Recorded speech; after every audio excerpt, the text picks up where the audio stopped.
Assalamualaikum warahmatullahi wabarakatuh. Selamat berjumpa kembali dalam tayangan kajian kitab Al-Mursyidul Amin yang biasanya kita kaji secara offline dengan teman-teman dari Majelis Al-Hikmah yang berada di Hong Kong dan juga Majelis Ashabul Yamin yang ada di Banjarmasin, Kalimantan Selatan, serta Majelis Babur Rahmah yang ada di Martapura juga di Kalimantan Selatan. Kali ini kita dalam kajian kitab Al-Mursyidul Amin yang merupakan ringkasan dari kitab Al-Ihya'u fi Ulumiddin, keduanya karya Imam Ghazali atau yang dikenal dengan Hujjatul Islam, Abu Hamid Muhammad bin Muhammad Al-Ghazali At-Tusi, biasa kita kenal dengan Imam Ghazali. Mari sama-sama kita mengaji kitab ini dengan harapan menggugurkan kewajiban kita dalam rangka mencari ilmu, bermajlis, thalabul ilmi yang diwajibkan bagi setiap pribadi muslim, laki-laki maupun perempuan.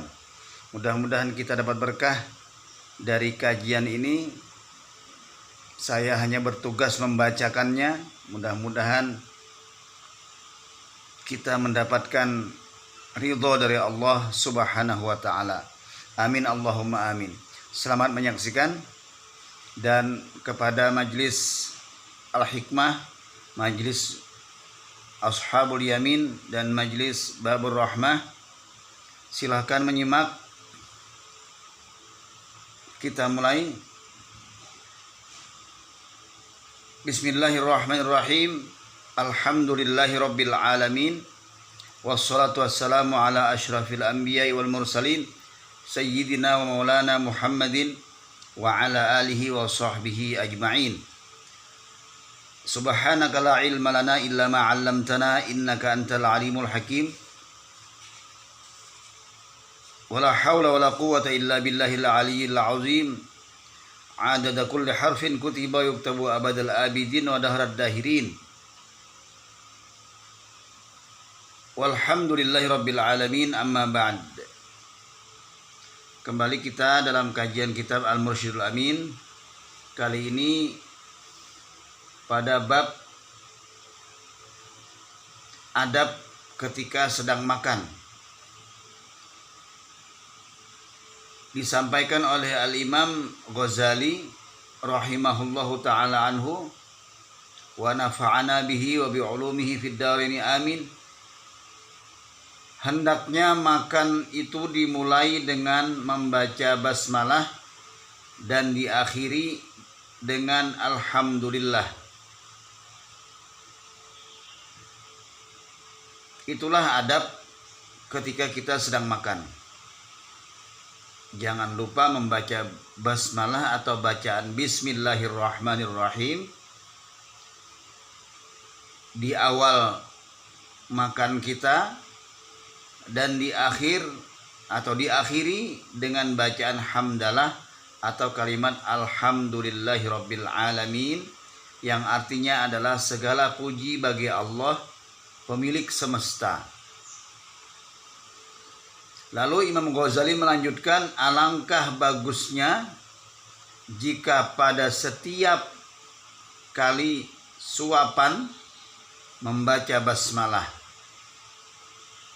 sehingga sifat rakus tidak membuat seseorang yang sedang makan lupa dari mengingat Allah Subhanahu wa ta'ala. Pada suapan yang pertama membaca bismillah, dan pada suapan yang kedua membaca bismillahirrahman. Lalu pada suapan yang ketiga membaca bismillahirrahmanirrahim secara sempurna. Itu merupakan adab yang kedua. Berikutnya, hendaknya menyaringkan bacaan bismillah, yaitu secara lengkap bismillahirrahmanirrahim, dalam rangka sekalian mengingatkan orang lain. Jadi ada unsur dakwah pada kegiatan yang kita lakukan.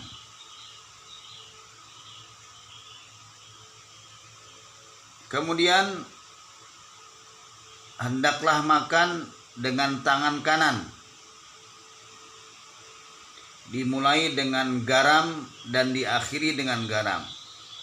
Kali ini ada khusus dari Imam Ghazali untuk menyertakan satu makanan berupa garam, yaitu di awal dan diakhiri dengan cara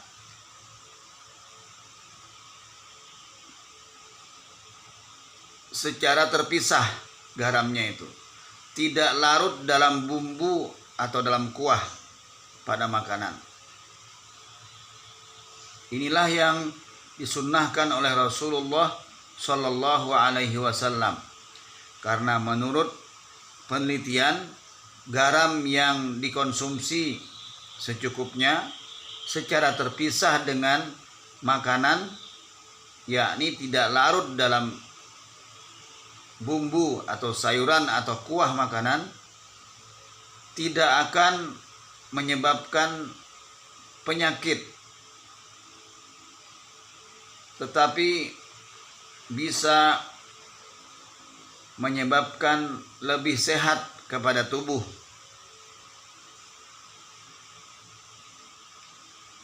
Dan lebih utama lagi adalah karena itu merupakan sunnah Rasulullah Sallallahu Alaihi Wasallam.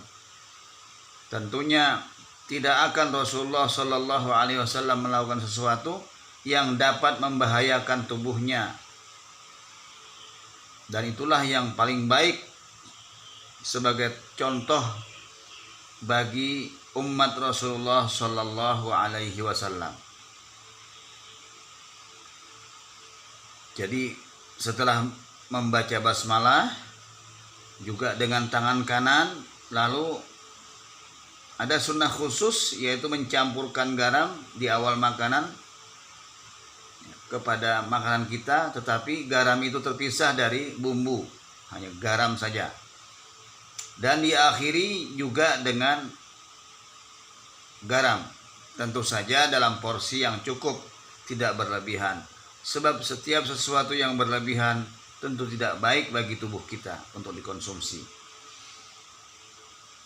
Kemudian hendaklah memperkecil suapan dan mengunyahnya dengan sopan, yaitu secara perlahan-lahan dan juga tidak bersuara dalam mengecap makanan itu. Ini juga merupakan adab Islami ketika sedang makan. Kenapa memperkecil suapan? Supaya tidak menggambarkan sifat rakus. Karena ini juga namanya juga adab, ya, tentu dengan penuh akhlak mulia. Janganlah menjulurkan tangan untuk mengambil suapan selanjutnya sebelum suapan pertama habis tertelan.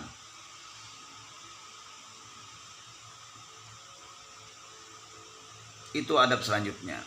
Berikutnya, jangan mencela makanan. Sebab Rasulullah Shallallahu Alaihi Wasallam tidak pernah sekali-kali mencela makanan. Jika tidak tertarik,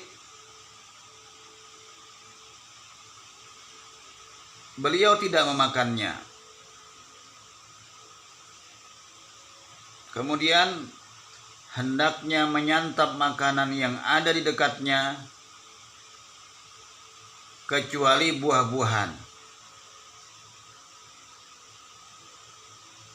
Jadi makanan apa saja yang di dekatnya disantap, tidak perlu menjangkau makanan yang jauh, terkecuali buah-buahan. Itu boleh kita menjangkau buah yang jauh, maksudnya begitu. Tidak harus buah itu berada di hadapan kita dulu, asal buah-buahan. Kita dibolehkan untuk mengambil buah-buahan yang jauh pada kita saat dihidangkan. Sebagaimana sabda Rasulullah Shallallahu Alaihi Wasallam berkenaan dengan makanan yang di dekat dulu yang dimakan adalah sabda beliau, "Kul ma yalika," makanlah makanan yang ada di dekatmu.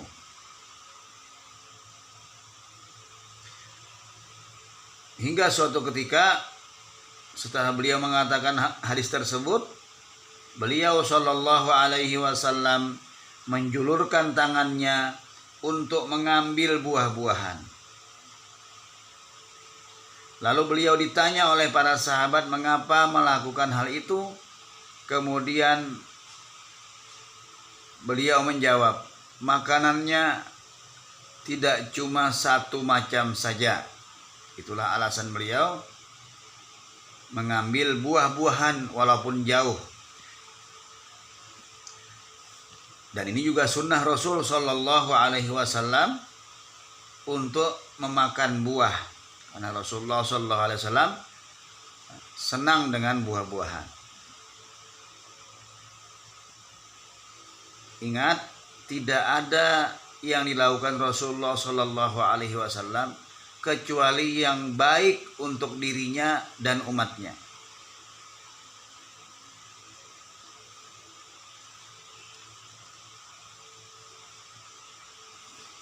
Hanya saja kalau sesuatu yang baik itu tidak mampu dilakukan oleh umatnya, Rasulullah Shallallahu Alaihi Wasallam mempermudah hal itu. Kalau merasa berat, maka tidak dilakukan. Tidak ada paksaan dalam melakukan sesuatu yang tidak bisa kita lakukan. Kemudian hendaknya tidak memakan makanan dari tengah-tengah, tetapi sebaiknya mulai makan dari pinggir. Misalnya kalau kita makan makanan yang ada di dalam piring, maka mulailah dari tepinya dulu, tidak langsung ke tengah. Itu merupakan adab. Juga ketika makan itu berbentuk roti yang bulat, maka sebaiknya mulai makan dari tepinya, tidak dari tengahnya. Itu yang dimaksudkan dengan tidak makan dari tengah-tengah makanan.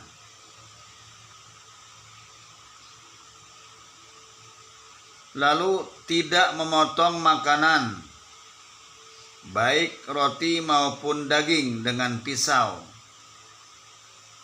Karena Rasulullah Shallallahu Alaihi Wasallam bersabda, gigitlah sekuat-kuatnya terhadap makanan yang kita sedang makan.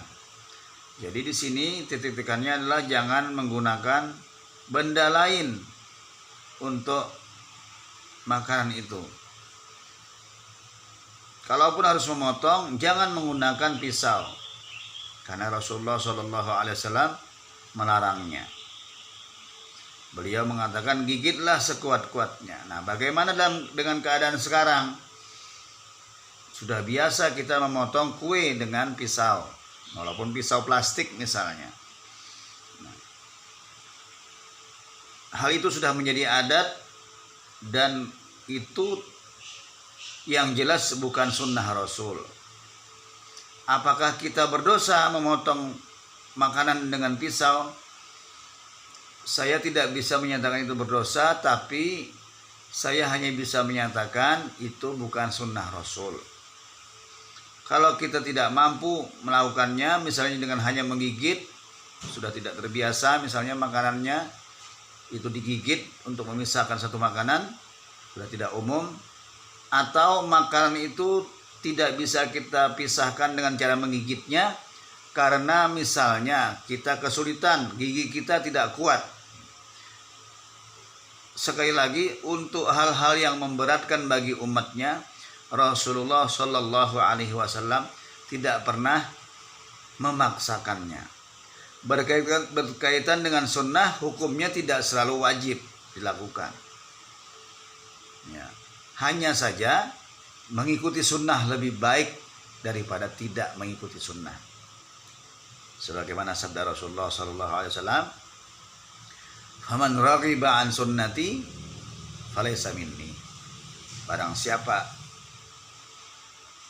tidak senang terhadap sunnahku, maka dia bukan golonganku, kata Rasulullah Shallallahu Alaihi Wasallam.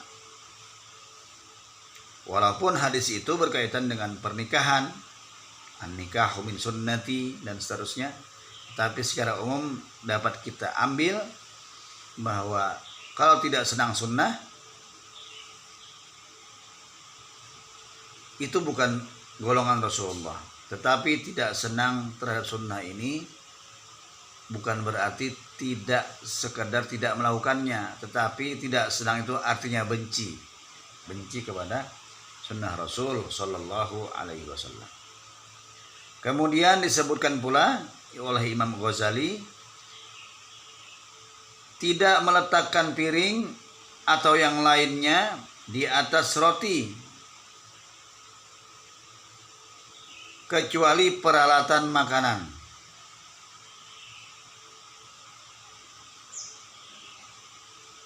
Rasulullah Shallallahu Alaihi Wasallam bersabda, "Akrimu al-khabza, fa inna Allah Ta'ala anzalahu min barakatis samai." Muliakanlah roti,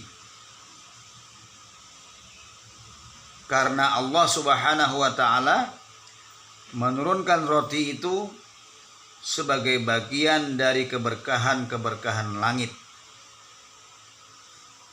Ini adalah sabda Rasulullah SAW secara khusus tentang roti. Seandainya ini diketahui oleh produsen roti, mereka akan mencantumkan hadis Rasulullah SAW ini. Luar biasa. Kenapa harus dimuliakan? Beliau menyatakan roti itu merupakan keberkahan yang turun dari langit.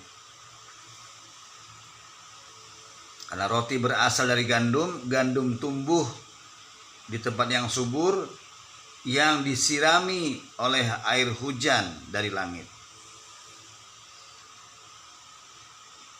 Ini adalah dalil kita makan roti. Roti berasal dari gandum, syair, al-khubzu minas syair. Roti dari gandum. Gandum tumbuh di daerah tempat tinggal Rasulullah Shallallahu Alaihi Wasallam pada masa itu. Kenapa beliau tidak makan nasi? Karena mungkin beras saat itu tidak tumbuh di daerah beliau. Tetapi sama dengan roti, beras pun berasal dari padi yang tumbuh di tanah yang subur, yang juga disebabkan kesuburan itu oleh turunnya hujan dari langit di antaranya. Ya. Kemudian beliau, oleh karena itu kata beliau, janganlah meletakkan piring atau yang lainnya di atas roti sebagai lambang tidak memuliakan roti, meletakkan benda lain. Tapi hendaknya yang boleh diletakkan adalah alat-alat makanan yang lain selain piring yang menutupi roti tersebut.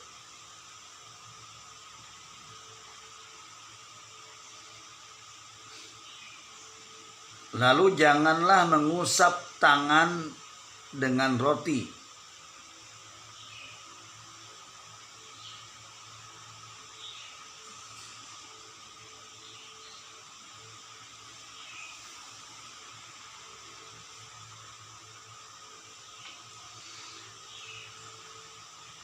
Rasulullah Shallallahu Alaihi Wasallam menyatakan, Iza waqa'at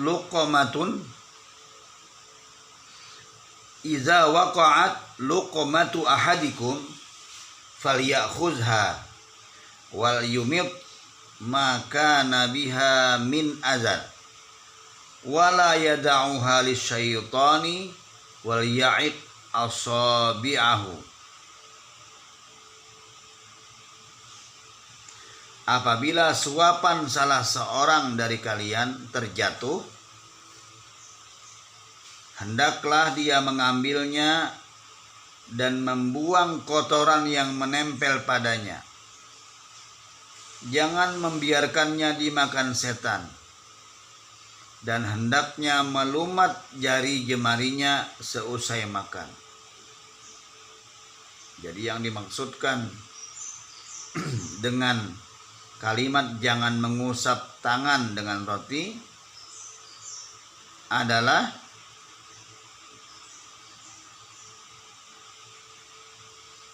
jangan membiarkan yang jatuh itu tidak diambil kembali, dikibaskan begitu saja, maka itu sama dengan memberi makan kepada syaitan. Dan hendaknya tangan itu jangan sampai berlumur dengan roti dibiarkan begitu saja kemudian dibersihkan dengan air misalnya, tetapi hendaknya jari jemari itu dibersihkan dengan mulut, dibersihkan dari makanan dengan mulut. Jadi misalnya kita makan roti, apapun yang menempel daripada roti di tangan ini tidak lantas dikibaskan atau tidak lantas dibersihkan dengan air, tapi dilumat dulu, ya. Dibersihkan, ya. Dimasukkan ke mulut, dibersihkan dengan mulut, baru kemudian dicuci tangannya. Jadi jangan mengusap tangan dengan roti, maksudnya jangan membiarkan tangan masih berlumur dengan makanan. Hendaknya dibersihkan, yang bisa dibersihkan dengan mulut, baru kemudian dicuci. Di antara adab-adab ketika sedang makan adalah jangan meniup makanan yang panas, karena hal itu dilarang. Ini sudah maklum di antara kita. Para dokter juga melarang kita memakan makanan dengan cara meniup apabila sedang panas, masih panas ditiup. Apalagi air yang akan diminum. Misalnya karena sangat panas, maka kita tiup dulu untuk kemudian kita hirup. Itu berbahaya bagi kesehatan. Kemudian di antara adab memakan makanan atau sedang makan adalah hendaknya makan kurma dengan jumlah ganjil, serta tidak mengumpulkan kurma dengan sisa bijinya dalam satu piring. Inilah petunjuk dari Rasulullah Shallallahu Alaihi Wasallam. Jadi akan lebih baik kalau kita memiliki makanan kurma, karena itu sunnah Rasul bagi yang mampu membelinya. Apabila seseorang mempunyai kurma, maka cara memakannya adalah makanlah dalam jumlah yang ganjil, 1, 3, 5 dan seterusnya. Dan di antara bimbingan Rasulullah Shallallahu Alaihi Wasallam tentang kurma ini adalah jangan sampai mengumpulkan bijinya. Kurma itu yaitu biji yang sisa makan sesudah kita makan kurma, tersisa bijinya jangan dikumpulkan dengan kurma yang masih utuh dalam satu wadah. Kemudian ketika hendak minum, ambillah gelas dengan tangan kanan dan bacalah Bismillahirrahmanirrahim. Lalu minumlah dengan mereguk atau menyeruput menyeruputnya, tetapi jangan langsung meneguk ya, karena akan menyebabkan sakit paru-paru yang antara lain diakibatkan oleh minum dengan cara katakanlah menenggak ya. Jadi langsung tidak ada proses menyeruput ya, menikmati air itu masuk ke dalam rongga mulut melalui dinding-dinding mulut misalnya dengan cara perlahan.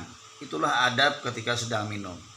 Jadi langsung meneguk seakan-akan air itu dari pintu mulut kita ini langsung menuju tenggorokan karena sekali reguk gitu.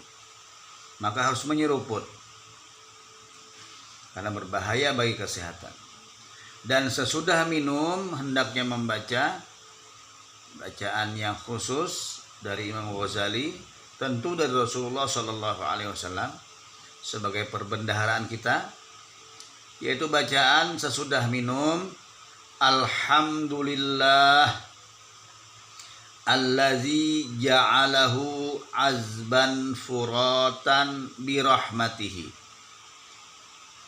walam yaj'alhu milhan ujajan bizunubina, yang artinya segala puji hanya milik Allah yang telah menjadikan air ini tawar dan segar dengan rahmatnya dan tidak menjadikannya asin dan pahit akibat dosa-dosa kami.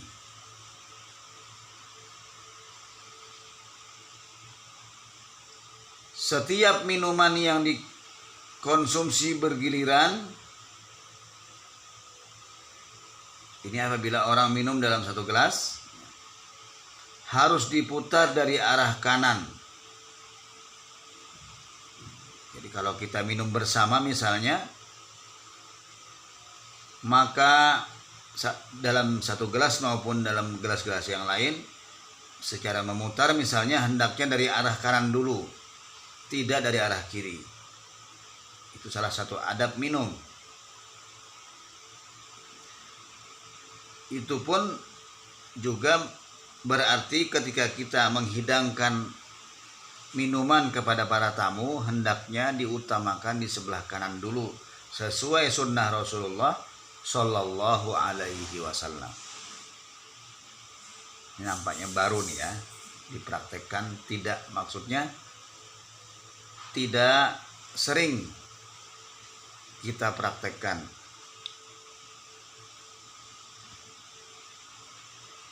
Karena kita tidak begitu dekat dengan sunnah Rasulullah Shallallahu Alaihi Wasallam, sehingga kita gampang meninggalkan hal-hal yang detil.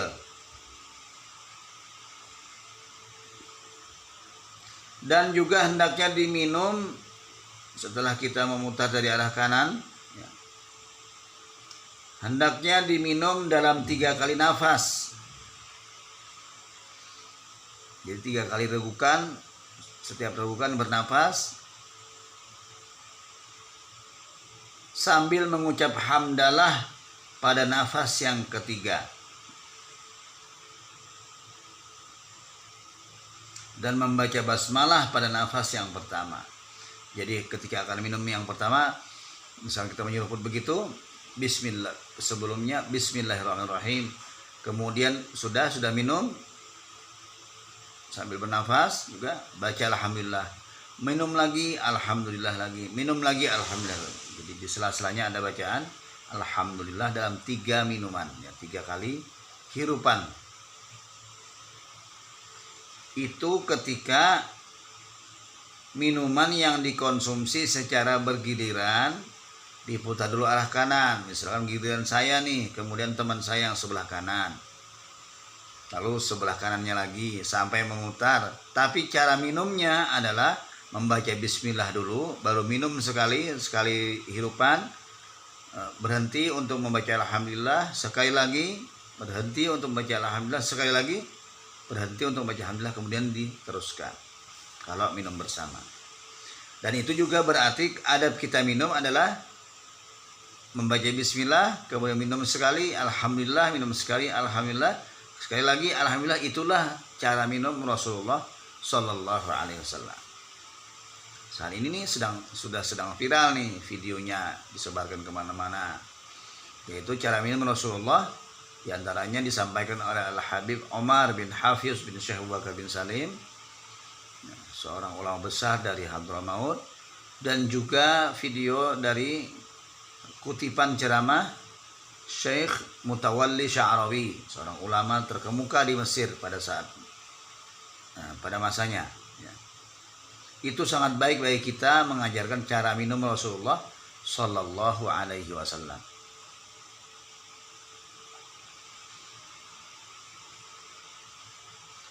Kemudian disunnahkan memungut sisa-sisa makanan dan membersihkan sela-sela gigi setelah makan.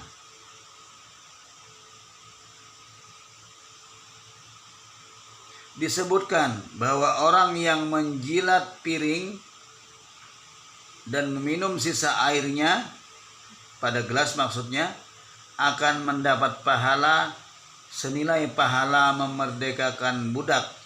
Sungguh pahala yang sangat besar. Karena memerdekakan budak itu bukan barang yang murah. Harga budak itu pada zaman dahulu luar biasa mahalnya. Ini merupakan perumpamaan nilai yang besar pada pahala. Karena hal itu pada saat ini semakin sulit dilakukan karena sudah tidak menjadi kebiasaan, yaitu menjilat piring dan meminum sisa air pada gelas untuk menghabiskannya, tidak menyisakan air pada minumannya, tidak menyisakan air pada gelasnya ketika minum, dihabiskan betul. Itu sunnah Rasulullah Sallallahu Alaihi Wasallam. Maka ketika kita makan, kalau kita berani melakukan itu, menentang kebiasaan yang ada, hendaknya dilakukan dengan cara yang sopan juga, tidak terlalu kentara kelakuan kita di hadapan mereka untuk menjaga tetap berlangsungnya adab-adab, tetap berlangsungnya kebiasaan-kebiasaan, tapi kita juga melaksanakan sunnah. Itu akan lebih bagus. Karena biasanya akan mengundang pertanyaan, kok dijilat? Ya, kalau kita tidak pandai menjelaskan, berakibat orang akan menghina kebiasaan Islam, kebiasaan atau sunnah Rasulullah SAW. Kalau minum ya dihabiskan. Gitu. Bagaimana misalnya kalau orang minum teh yang ada gulanya, tetapi dia ingin menghindari terlalu banyak gula, maka sisa gula dibiarkan saja. Ini adalah perkecualian karena minuman Rasulullah SAW adalah minuman yang tidak berbahaya. Ini mungkin tentunya dalam konteks air putih yang diminum, bukan air yang bercampur gula, bercampur garam, dan campur-campur yang lain. Di samping juga kalau kita menyisakan itu ada maksud untuk menghindari penyakit, maka itu lebih utama. Kalau yang sunnah menghabiskan sisa minuman ini adalah minuman yang standar, yang tidak berbahaya. Pada zaman Rasulullah yang diminum lebih banyak zam-zamnya daripada air biasa. Kecuali ketika beliau berada di Madinah. Bisa jadi beliau minum selain air zam-zam. Karena makanan Rasulullah, minuman Rasulullah SAW itu sederhana. Makan roti, makan korma, minum air putih. Tidak seperti kita pada saat ini, berbagai jenis makanan, berbagai nama makanan, bahkan berbagai merek makanan. Apalagi rasanya, sudah ramai rasanya itu, campur-campur.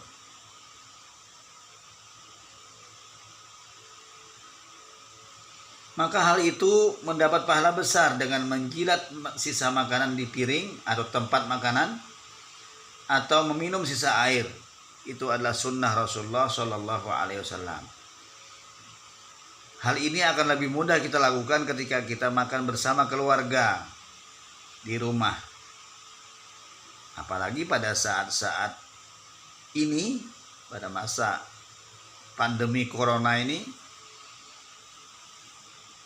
kita dituntut untuk membatasi diri beraktivitas yang memerlukan bertemu dengan orang lain. Kita dianjurkan di rumah saja. Ini kesempatan kita untuk melaksanakan sunnah Rasulullah Sallallahu Alaihi Wasallam yang apabila dilakukan oleh kita di tengah orang banyak di pertemuan-pertemuan akan memancing pertanyaan yang kalau tidak bisa menjelaskannya akan berakibat dengan meremehkan sunnah Rasul. Nah, kesempatan kita bersama dengan keluarga, kita juga melaksanakan sunnah Rasul, artinya secara hakikat kita mendekat kepada Rasulullah Sallallahu Alaihi Wasallam di rumah dengan sunnah-sunnahnya yang kita lakukan untuk hal-hal yang detil-detil seperti ini. Kemudian setelah makan hendaklah berdoa. Doanya adalah Alhamdulillahillazi bini'matihi tatimmus shalihat wa tanzilul barakat. Allahumma la taj'alhu quwwatan ala ma'siyatika.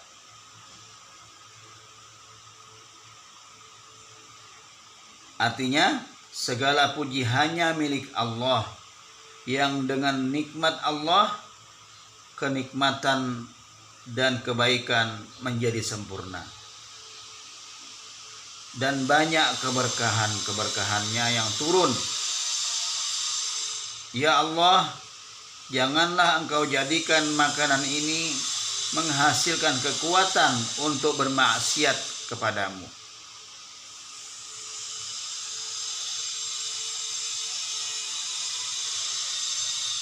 Setelah berdoa, sunnah selanjutnya adalah, atau adab selanjutnya adalah, dianjurkan untuk membaca surat Al-Ikhlas dan surat Al-Quraisy. Jadi begitu selesai makan, sudah rampung, sudah selesai, bacalah doa. Bacalah doa. Alhamdulillah alladzi tatimmus shalihat. Alladzi bini'matihi, alhamdulillahilladzi bini'matihi tatimmus shalihat wa tanzilul barakat. Allahumma la taj'alhu quwwatan ala ma'siyatika. Selesai berdoa, kemudian baca surat Qul huwallahu ahad, Allahus samad, lam yalid wa lam yulad wa lam yakul lahu kufuwan ahad. Kenapa membaca ini? Karena kandungan surat ini adalah tentang ketergantungan hajat yang besar kepada Allah, hanya kepada Allah Subhanahu wa taala. Agar kita tidak merasa makanan ini tidak berasal dari Allah, atau mengakui makanan ini lebih dominan karena pemberian orang misalnya. Agar tauhid kita terjaga ketika kita sudah menikmati nikmat yang diberikan oleh Allah Subhanahu wa taala. Dan bacalah surah Al-Quraisy. Bismillahirrahmanirrahim. Li'ila fi Quraisyin ila fihim rihlatasy syita'i was-shayf falyabudu rabb hadzal bait alladzi at'amahum min ju'in wa amanahum min khauf. Kenapa kita harus membaca surah Al-Quraisy? Karena di situ terkandung tauhid kepada Allah, yaitu Allah yang at'amahum min ju', Allah yang memberikan makanan kepada kaum Quraisy sehingga mereka tidak lapar. Wa amanahum min khauf, dan Allah lah yang menjadikan mereka aman dari setiap yang menakutkan. Di situ terkandung tauhid, termasuk dalam hal makanan kita meyakini bahwa apapun bentuknya makanan ini terhidang kepada kita, sesungguhnya sebab utamanya adalah karena Allah memberi kita makanan. Kenapa bukan Allah langsung yang hadir di hadapan kita memberikan makanan? karena kita tidak satu gelombang dengan Allah Subhanahu wa taala. Kadar kita terlalu sangat rendah dibandingkan kedahsyatan Allah Subhanahu wa taala. Dimensi kita bukan dimensi Allah Subhanahu wa taala. Kita tidak akan bisa menyentuh, tidak akan bisa meraba, karena itu Allah tidak akan bisa begitu, diraba, disentuh. Allah suci dari hal itu semua. Maka diadakanlah proses-proses yang menghadirkan makanan itu. Misalnya dari tetangga memberikan kepada kita, atau dari bahan makanan yang belum jadi kita diberikan kemampuan mengolahnya, dan lain-lain. Tetapi harus kita kembalikan kepada Sang Pencipta Allah Subhanahu wa taala sebagai sebab utama rezeki ini ada di hadapan kita. Itu di antara makna kita atau hikmahnya kita dianjurkan oleh Rasulullah Shallallahu alaihi wasallam untuk mengakhiri makan kita dengan doa dan membaca surat Al-Ikhlas dan Al-Quraisy.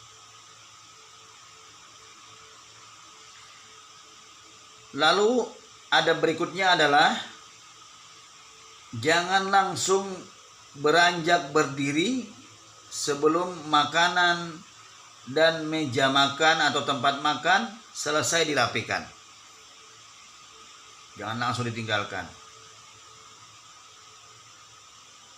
Dan jika makan di tempat orang lain, hendaknya mendoakan orang tersebut lalu mengucapkan. Dalam bahasa Arabnya, akulu ta'amakum al-abrar wa afturu indakum akala ta'amakumul abraru wa aftara indakumus shaimuna wa shallat alaikumul malaikatu.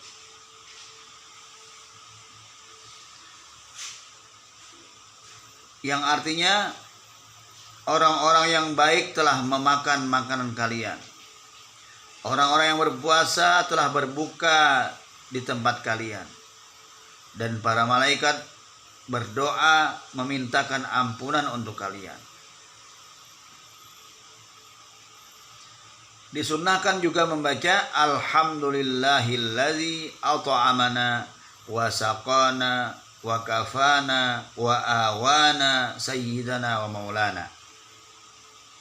Artinya, segala puji hanya milik Allah yang telah memberi kami makan dan minum, yang telah mencukupi kami dan memberi kami perlindungan. Wahai Tuhan, Sang Pelindung kami-kami ini.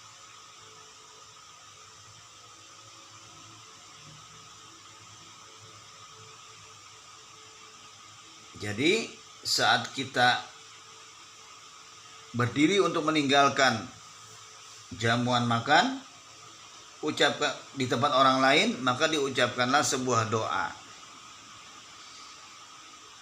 atau pujian kepada orang itu dalam bentuk doa atau harapan, yaitu semoga yang memakan makananmu ini adalah hanya orang-orang baik saja,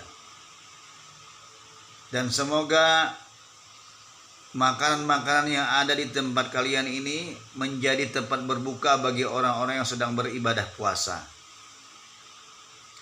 Dan semoga atas kebaikan kalian, malaikat selalu mendoakan kalian agar kalian diampuni Allah Subhanahu wa ta'ala. Inilah adab kita dalam meninggalkan hidangan, meninggalkan jamuan selesai makan. Lalu kita membaca doa, segala puji bagi Allah yang telah memberi makan kita, memberi minum kepada kita, mencukupi kepada kita, melindungi kita, yaitu Allah yang merupakan penuntun kita dan yang merupakan tuan atau tuan kita yang memelihara kita, wali kita, pemelihara kita. Bentuk pujian kepada Allah Subhanahu wa ta'ala yang telah memberi makan dan minum. Kemudian mengakhiri makan dengan mencuci kedua tangan kita. Itulah adab-adab kita ketika sedang makan. Bagian akhir termasuk diantaranya adalah adab pada saat makan di tempat orang lain. Maka ketika kita selesai kemudian beranjak untuk meninggalkan tempat makan itu adalah membaca doa kepada Allah Subhanahu wa taala untuk orang tersebut yang memberi makan kepada kita dan untuk kita atas nikmat Allah Subhanahu wa taala yang kita makan. Kita baca doa kedua-duanya itu, dan inilah adab-adab ketika kita sedang makan.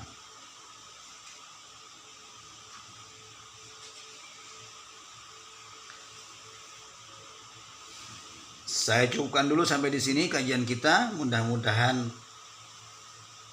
sekali lagi kita mendapat keberkahan dan ridho Allah Subhanahu wa taala atas kita bersama-sama dalam satu majelis yang mengingat kepada Allah Subhanahu wa taala dan membahas ajaran-ajaran Allah yang disampaikan oleh Rasul Sallallahu Alaihi Wasallam, baik yang wajib maupun yang sunnah, baik yang merupakan ibadah ataupun sunnah-sunnah Rasul dalam sehari-hari.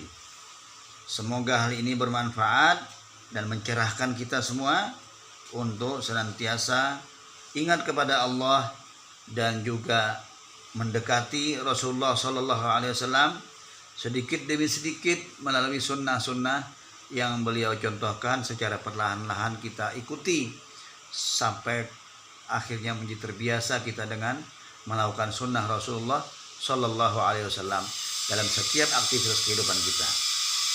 Hadanallahu wa iyyakum ajma'in. Mohon maaf atas segala kekurangan dalam penyampaian pembacaan kitab ini.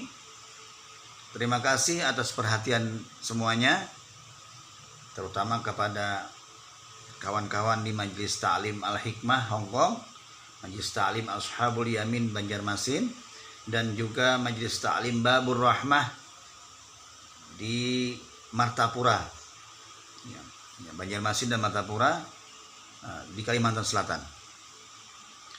Mudah-mudahan kita diridhoi oleh Allah Subhanahu wa taala. Dan juga terima kasih kepada semua yang bisa menyaksikan tayangan ini. Harap diberikan komentar untuk memperbaiki hal-hal yang kita sampaikan, kekurangan-kekurangannya, adab-adabnya dan lain-lain. Dan jangan lupa apabila berkenan disaksikan sampai habis tayangan ini, kemudian diberi tanda menyukai, ya, diberi like, dan kemudian mohon berkenan disebarkan kepada yang lain, karena apabila Anda menyebarkan tayangan ini yang isinya kebaikan, kemudian mengakibatkan seseorang berubah menjadi baik, maka kata Rasulullah Sallallahu Alaihi Wasallam, itu lebih baik daripada mendapatkan kenikmatan dunia seisinya. Membuat orang mendapat hidayah. Dan cukup dengan menyebarkannya saja, maka sama dengan saya membaca dari awal sampai akhir di hadapan para jamaah semua. Demikian, wallahul muwaffiq ila aqwamit thoriq. Wassalamualaikum warahmatullahi wabarakatuh. Sampai jumpa pada kajian berikutnya. Terima kasih.